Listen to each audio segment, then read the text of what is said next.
I returned home from a business trip.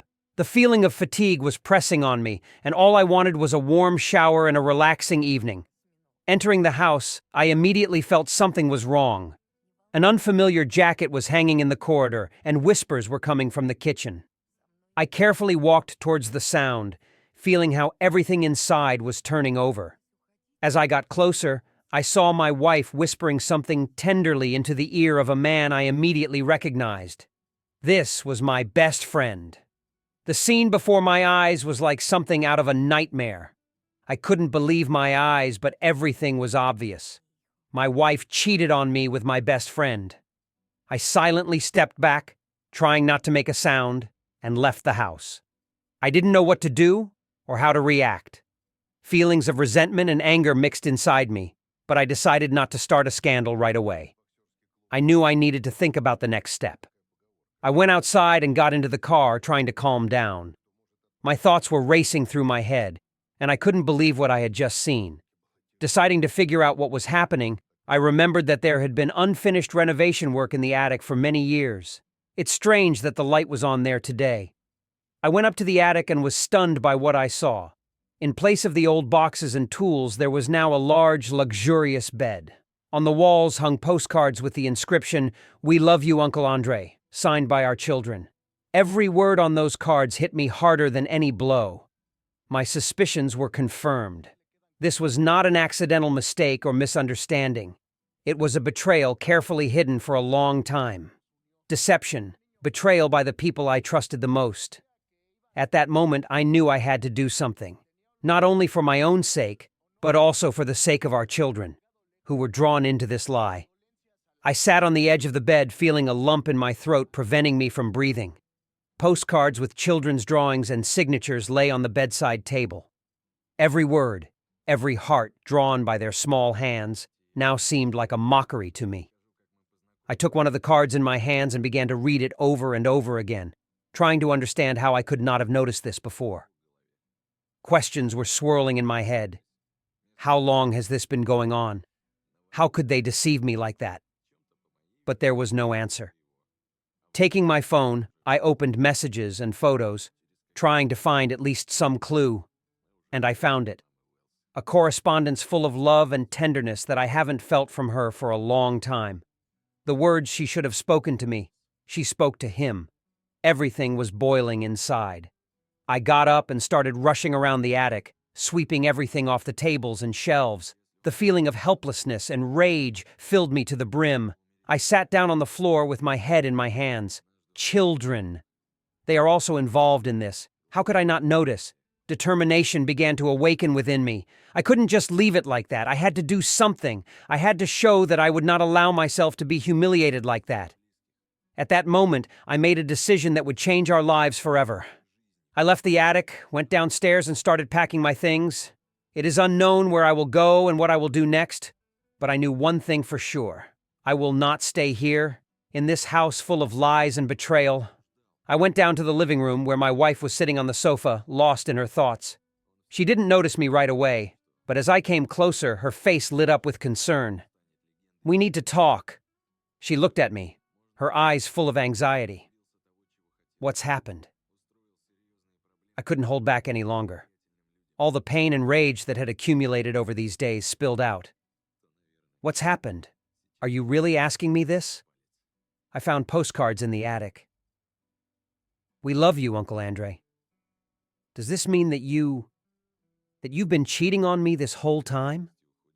Her face turned pale and she bit her lip, trying to find the words. "It's not what you think. It's just a misunderstanding." "Misunderstanding?" I interrupted her, clenching my fists. "A misunderstanding lasting months, if not years? How long does this last? Do you understand what you did?" She looked away, tears starting to well up in her eyes. "I'm sorry. I didn't want it to turn out like this. This was a mistake." "A mistake?" "A mistake is when you accidentally break a cup, not when you betray someone who trusts you." She tried to approach me, but I stepped back. "Do not come to me. You destroyed our family. Children. What will they think? How should I explain all this to them? I know I'm to blame. Please give me a chance to make things right. To correct? How are you going to fix this? You had your chance, and you missed it. Silence hung between us. I looked at her, trying to figure out what to do next. Everything I knew, everything I believed in was destroyed in an instant. I didn't answer. Taking the car keys, I left the house, feeling my heart breaking into pieces. It was the end of one stage of life and the beginning of another, full of pain and uncertainty. I drove far out of town, stopping at a lake that had once been our favorite vacation spot. Memories of happy times came flooding back to me, but now they seemed distant and unreal. I sat on the bench and wondered what to do next. Suddenly the phone rang. It was my friend who knew about what happened. He wanted to know how I was holding up and what I was planning next. Hello. How are you? I'm trying to figure it all out. I don't know what to do next. Understand. Look, if you need support or a place to stay, you can always come to me. Thank you, it means a lot to me. I will think about it. After a conversation with a friend, I began to think about what I really needed. Revenge? Or just leave and start over? Options swirled around in my head, but none of them seemed right. Lost in my thoughts, I realized that I could not allow this situation to destroy me completely. I have to think about the children, about the future. Maybe the right decision is to give yourself time to think things through and find the best way out. With this thought, I stood up and returned to the car. My goal now is to find a path to a new beginning where I can rebuild my life and be happy no matter what. I got into the car, started the engine, and drove back to the city. The road was empty, and my thoughts began to wander again. Uncertainty loomed ahead, but I felt it was better than staying in the past, which could no longer be changed. On the way, I decided to stop at a cafe where my wife and I used to frequent. Sitting at a table with a cup of coffee, I began to draw up a plan of action. First of all, it was necessary to decide what to do with the house and children. I realized that I couldn't just walk away and leave them. They are not to blame for anything and deserve stability. Suddenly the phone rang again. It was the wife. Hello, where are you? I worry. I'm fine. I just needed a little time to think things through. Please come home. We can talk and work things out. I will think. I need time. After hanging up the phone, I realized that I was not ready to return home now. Too many emotions, too many unanswered questions. But I understood one thing. For the sake of the children, I must try to understand this situation. I returned to the car and went to my friend. He lived nearby, and I knew that there I could find support and peace to think things through. Arriving to him, I felt relieved. A friend greeted me with understanding and offered to talk. Glad you came. How are you? Honestly, don't know. Everything seems so unreal. This is fine. It's important that you are not alone. We'll figure this out together. We talked for a long time about what happened, and I began to feel a little better. I understood that there were still many difficulties ahead, but I knew that with the support of loved ones, I could cope. The decision came naturally. You need to give yourself time. Don't rush into decisions, but don't leave everything to chance. Children, home, future. All this required attention and care. With these thoughts, I went to bed, feeling at least some hope for the first time in a long time. Tomorrow will be a new day, and I am ready to meet it, despite all the difficulties. Sitting in a friend's kitchen with mugs of hot coffee, I listened to his idea with special attention. He proposed a plan that could not only expose his wife, but also show the whole truth about her betrayal with the director. I have an idea on how to take revenge. She cheated on you with the director of one of the offices, right? The friend began. Yes, exactly. And what do you suggest? I asked, interested in his plan. Listen, this director has a wife and children. I don't think they know what he's doing behind their backs. But here's the most interesting thing. My wife works in the same office. She could take surveillance video so we have evidence. I froze, thinking about his words. The idea seemed daring, but quite feasible. Video from cameras could become indisputable evidence of betrayal. Do you think your wife will agree to this? I asked, slightly doubtful. Sure. She knows what is happening and does not approve of such actions. If I ask her, she will definitely help. She is also for truth and justice. Fine. What do we need to do? I asked, deciding to try this plan. The friend explained that he would have to proceed with caution. We decided that his wife would try to gain access to the videos and then give them to us. We, in turn, had to prepare to present this evidence to the director's wife. We need to be sure that everything will be done correctly. No mistakes. Otherwise, we risk ruining everything, the friend warned. Understood. Let's do it. She must take responsibility for her actions, I replied. Morning came, and I woke up determined to finish the job. My friend was also ready for action. His wife agreed to help and already knew how to quietly access the office security cameras. Arriving at work, she waited until the guard was distracted and quickly copied the necessary video recordings to a flash drive. After that, she quietly handed it over to her husband. Here you are. That's all we need, the friend said, handing me the flash drive. There is enough evidence of her betrayal. With trembling hands, I took the flash drive. A difficult test lay ahead of me, but now I had proof. I went home to watch the video in peace.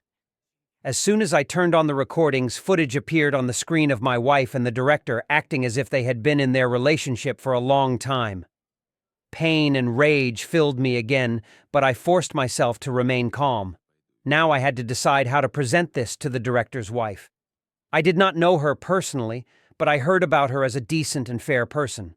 I decided to do everything right. First, collect all the information, and then contact her. With these thoughts, I sat down at the table and began to write a letter. Hello, my name is your name, and I have to tell you some unpleasant news. Your husband, the director of the office where my wife works, is cheating on you. I have video footage that confirms this. I understand how difficult it will be for you to find out about this, but I believe that you have the right to know the truth. We can meet and discuss this in person. Sincerely, your name. After writing the letter, I found her contacts and sent a message. All that remained was to wait for an answer. The wait seemed endless, but after a few hours I received an answer.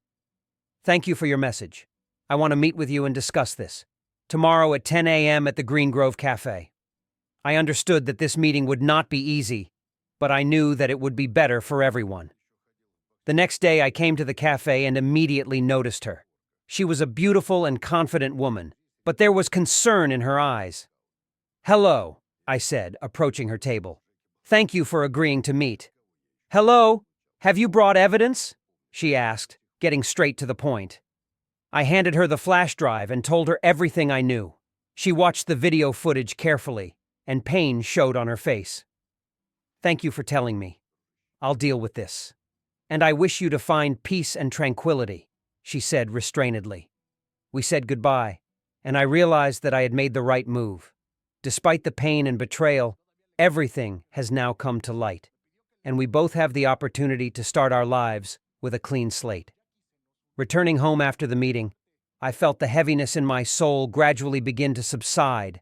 Knowing that the truth was out there was a relief.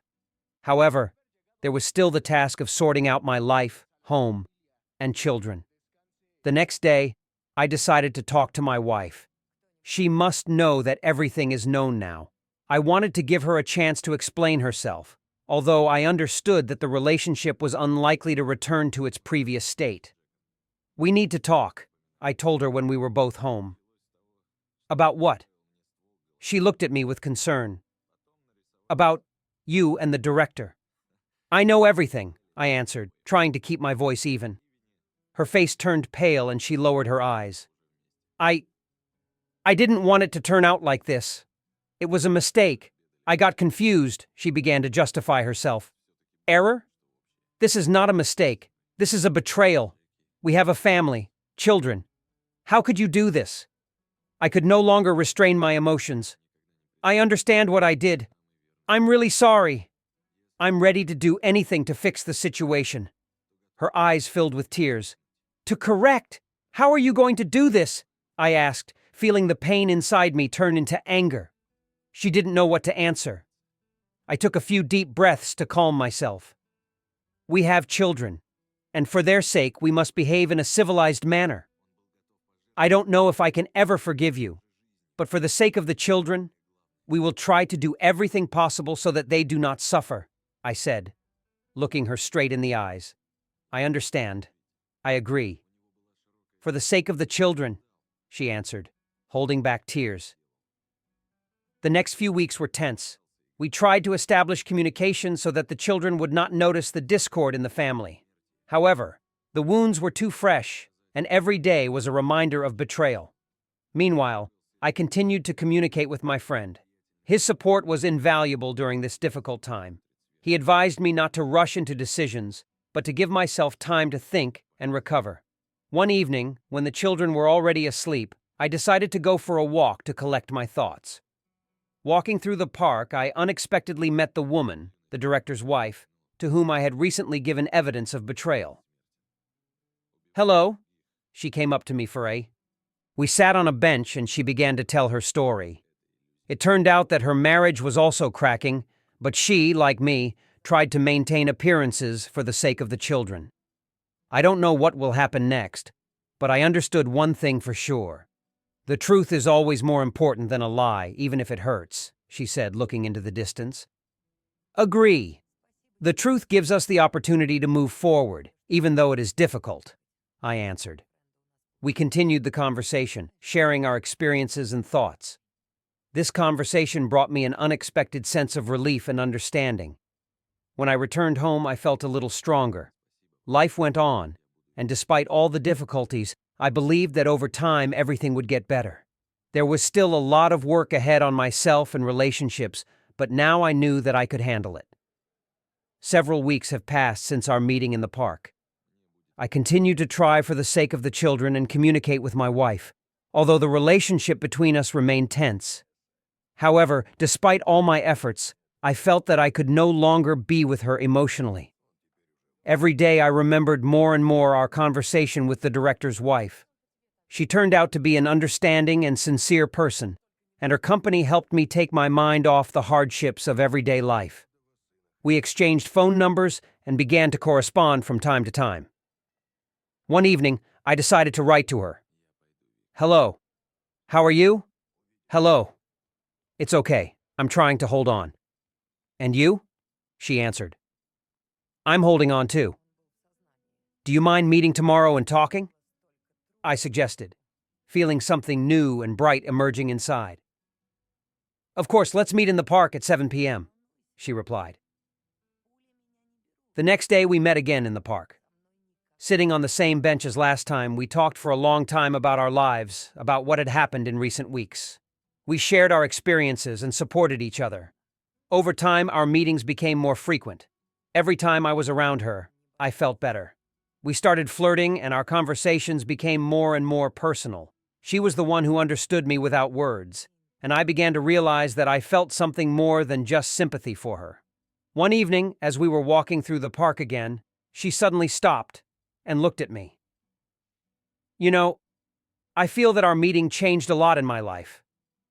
You helped me understand that I'm not alone, she said, looking into my eyes. I feel the same way. You have become an important person to me, I replied, giving in to the temptation to confess my feelings. Our eyes met, and at that moment I realized that I could no longer hide my feelings. I gently touched her hand and leaned down to kiss her. She didn't pull away, and our first kiss was soft and sincere. From that moment on, our relationship became romantic. We spent more and more time together, enjoying every moment. I felt like I could be myself around her, and she felt the same. Of course, our relationship was not without difficulties. We were both connected by our past, each with our own obligations to our children and ex-spouses. But despite this, we decided to give our feelings a chance and build something new and bright. Over time, our children learned about our relationship, and although it caused some difficulties at first, we tried to explain everything to them honestly and openly. Gradually, they began to get used to the new circumstances and saw that we were happy together. My life has changed. I found not only a new love, but also a new friend who understood me like no one else. Together, we began to build our future, based on trust, sincerity, and support. The past no longer seemed so hard. It became a lesson that helped me find true happiness. And although there were still difficulties ahead, I knew that with her I could cope with any challenges. My wife, with whom I had a long and difficult history, was faced with the consequences of her actions. Upon learning that her betrayal had become known, she felt a deep sense of guilt and the realization of how much she had hurt her family. She realized that her actions had destroyed the trust we had built over the years. After our conversation, she decided to see a psychologist to understand her feelings and actions. She had to go through a difficult process of self-discovery and sincere repentance. She tried to restore her life and improve relationships with her children, who, despite everything, needed her love and support. Our paths finally diverged, but we agreed to support each other for the sake of the children. We arranged joint custody, trying to do everything possible to make them feel loved and protected. Gradually, she managed to establish relationships with the children, and they began to trust her again. As for the director, his wife also made the difficult decision to leave him. She realized that she deserved better and that her family should be built on TR.